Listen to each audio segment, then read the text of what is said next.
Ada kabar besar dari pemerintah Indonesia. Baru-baru ini mereka mengumumkan keberhasilan merebut kembali aset negara dalam jumlah yang, wah, fantastis. Tapi ini bukan cuma soal angka loh, ini adalah sinyal kuat tentang sebuah perubahan. Yuk kita bedah bareng-bareng gimana ceritanya semua ini bisa terjadi. Oke, langsung aja. Coba lihat angka ini. 11,4 triliun rupiah. Ini bukan nilai aset ya, tapi uang tunai. Uang cash yang berhasil diselamatkan dan dikembalikan lagi ke kas negara. Uang yang seharusnya jadi milik kita semua, milik rakyat, akhirnya kembali ke rumah. Tapi jangan kira ini cuma soal duit. Pemerintah juga berhasil mengambil alih kembali lebih dari 285.000 hektar kawasan hutan. Coba bayangkan luasnya. Ini adalah aset lingkungan dan ekonomi yang nilainya, jujur aja, jauh melampaui uang tunai yang tadi kita lihat. Nah, ini kan jadi pertanyaan kita semua ya. Kok bisa sih kekayaan negara segede ini raib, hilang kemana? Dan yang lebih penting, gimana caranya pemerintah bisa merebutnya kembali?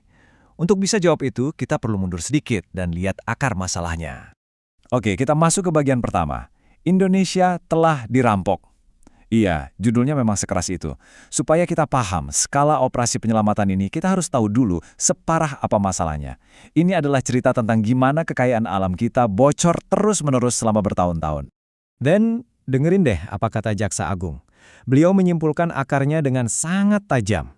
Katanya, penegakan hukum yang lemah itu bikin negara bukan cuma kehilangan uang dan aset, tapi ada yang lebih parah, negara jadi kehilangan wibawa. Terus gimana sih cara perampokan ini terjadi? Nah, Jaksa Agung ngejelasin kalau ada banyak mafia yang bermain.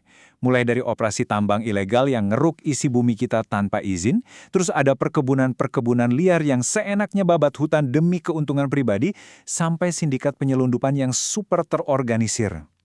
Dan tahu nggak kenapa ini semua bisa subur? Cuma satu jawabannya. Penegakan hukum kita yang lemah, yang nggak punya gigi. Nah, dengan masalah segede ini, apa dong solusinya? Pemerintah nggak tinggal diem, mereka membentuk sebuah satuan tugas khusus, semacam tim elit, untuk melawan balik. Kenalan yuk sama jagoannya, Satgas PKH, atau Satuan Tugas Penertiban Penggunaan Kawasan Hutan. Yang perlu dicatat, ini bukan tim dari satu kementerian doang loh. Ini adalah gabungan kekuatan dari banyak lembaga negara. Misinya jelas banget, beresin masalah di kawasan hutan dan balikin aset negara. Titik. Oke, 11,4 triliun rupiah itu kan angka gede banget ya. Rinciannya dari mana aja sih? Ternyata porsi terbesarnya sekitar 7,1 triliun itu dari denda lingkungan. Ditambah lagi ada pengembalian uang hasil korupsi, terus ada penerimaan pajak yang berhasil ditarik, dan macam-macam denda lainnya. Ini nunjukin kalau Satgas ini kerjanya keroyokan ya. Nyerang dari berbagai sisi, gak cuma fokus ke satu sumber. Tunggu dulu, kalau menurut Anda belasan triliun itu udah gede, siap-siap kaget. Nilai aset hutan yang berhasil diselamatkan itu estimasinya mencapai 370 triliun rupiah. Biar ada gambaran, angka ini tuh hampir 10% dari total APBN kita. Gila kan? Skalanya benar-benar masif. Dan puncaknya, klimaks dari semua ini adalah waktu Presiden Prabowo Subianto angkat bicara. Ini bukan sekedar pidato formalitas biasa ya. Ini adalah sebuah peringatan keras yang seolah-olah ngasih tahu, "Hey, sekarang aturannya udah beda." Kalimat pembukaannya aja udah langsung nusuk banget. Beliau bilang, masalah ini bukan sekedar kebocoran anggaran atau pelanggaran teknis. Bukan. Beliau membingkainya sebagai sebuah perampokan terhadap bangsa yang udah dibiarkan terjadi terlalu lama. Ini soal ketidakadilan. Dan bukan cuma itu, beliau ngasih jaminan yang, wah, ini sih nggak main-main. Beliau bilang, kalau ada satu aja anggota Satgas ini diancam, itu sama aja dengan mengancam Presiden Republik Indonesia secara langsung. Pesannya jelas banget, tim ini saya yang backup di level tertinggi. Pidatonya ditutup dengan pernyataan yang tegas dan berani ini. Pemerintah nggak akan ragu, nggak akan takut, dan nggak akan mundur selangkah pun. Ini udah kayak deklarasi perang terbuka melawan para mafia sumber daya alam. Jadi, intinya apa sih dari semua ini? Ya, ini bukan sekedar laporan keuangan akhir tahun. Jauh lebih dari itu. Ini adalah sebuah deklarasi, sebuah penegasan sikap dari pemerintahan yang baru.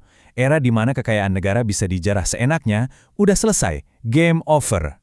Biar kita semua kebayang ya, triliunan itu bisa jadi apa, Presiden ngasih perbandingan yang gampang banget dimengerti. Dana yang berhasil diselamatkan cuma dalam beberapa bulan terakhir ini aja, itu cukup untuk memperbaiki sekolah 2 kali lipat lebih banyak dibandingkan seluruh sekolah yang diperbaiki tahun lalu. Nah, ini kan langsung kelihatan dampaknya buat kita semua.